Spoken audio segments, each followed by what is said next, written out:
কেন জানি মনে হচ্ছে দর্শক, বিএনপি একটা ফাঁদে পড়তে যাচ্ছে যাচ্ছে এই কারণে যে স্থানীয় সরকার নির্বাচন এমন একটি বিষয় কিন্তু চলছে সামনে, প্রস্তুতি সংগোপনে।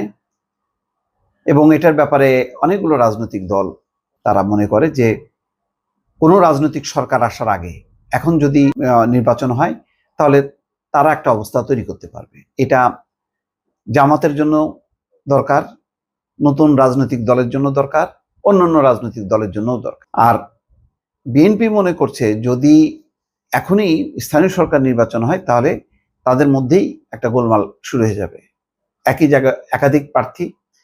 ফলে জাতীয় নির্বাচনটাকে চ্যালেঞ্জ হিসেবে নিয়ে আগে ক্ষমতায় আসা এবং তারপর নির্বাচন করলে যে রাজনৈতিক ফায়দাটা বা সুবিধাটা স্থানীয় সরকার নির্বাচনে পাওয়া যাবে, সেটা এখন এই মুহূর্তে সেটা খুব কঠিন হয়ে যাবে। দেখা যাবে যে বিক্ষুব্ধ অনেকেই দলের আশীর্বাদ বা নমিনেশন না পেয়ে তারা অন্য পক্ষে ভিড় করছে। এখন প্রশাসন, পুলিশ সবাই তো বিভ্রান্ত যে সরকার আসলে কোনটা, বিএনপি সরকারে আসবে, জামাত সরকারে আসবে, নাকি নতুন রাজনৈতিক দল সরকারে আসবে। ফলে প্রশাসন এখন বলা যায় অনেকটাই নিউট্রাল অবস্থানের মধ্যে থাকবে, অথবা যার যার মতন কেউ সমর্থন করবে বিএনপিকে, কেউ জামাতকে, কেউ নতুন শক্তিকে। ফলে এরকম এলোমেলো অবস্থায় যদি একটা নির্বাচন হয়, সবাই বিএনপি ছাড়া বাকিরা লাভবান হবে, ক্ষতিগ্রস্ত হবে, ভীষণভাবে ক্ষতিগ্রস্ত হবে বিএনপি, এটা আমার হিসাব।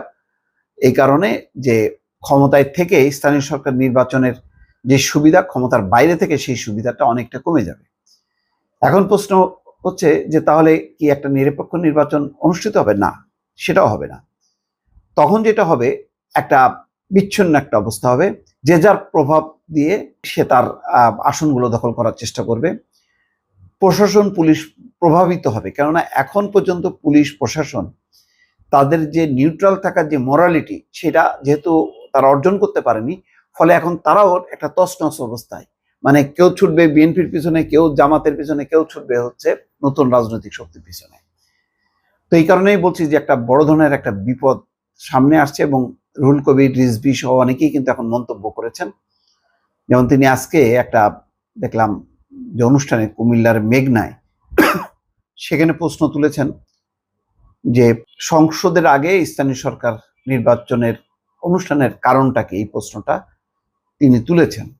তিনি বলছেন পরিবর্তিত পরিস্থিতিতে অন্তর্বর্তী সরকারকে সব গণতান্ত্রিক রাজনৈতিক দল সমর্থন দিয়েছে, সুতরাং আমরা প্রত্যাশা করি এই সরকার জনগণের ক্ষমতা জনগণের কাছে ফিরিয়ে দেবে জাতীয় সংসদ নির্বাচনের মধ্য দিয়ে। আর এটা এই সরকারের প্রধান দায়িত্ব। গণতান্ত্রিক সরকার গঠনের জন্য জাতীয় নির্বাচন আগে দিতে হবে। এই সময় স্থানীয় সরকার আগে করার কারণ নিয়েও প্রশ্ন তোলেন তিনি। শনিবার দুপুরে কুমিল্লার মেঘনা উপজেলার মানিকারচর এলএল উচ্চ বিদ্যালয় মাঠে মেঘনা উপজেলা দ্বিবার্ষিক সম্মেলনে প্রধান অতিথির বক্তব্যে তিনি এই বলেন।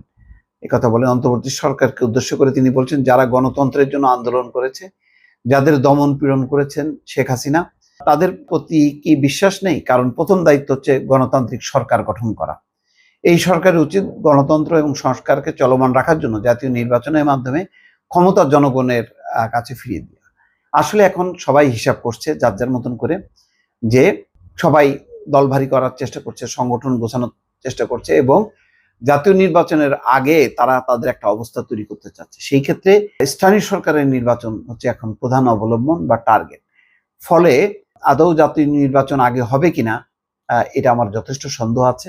হয়তো এমনও হতে পারে যে ডিসেম্বরে জাতীয় নির্বাচনকে রেখে তার আগে হয়তো আগস্ট সেপ্টেম্বরে স্থানীয় সরকার নির্বাচন হয়ে যেতে পারে, এমন সম্ভাবনা উড়াই দেওয়া যাচ্ছে না। ফলে বিএনপি এখন যথেষ্ট একটা টাফ সময় তাদের জন্য আসছে, এটা বলা যায়। দর্শক ভালো থাকবেন, আল্লাহ হাফেজ।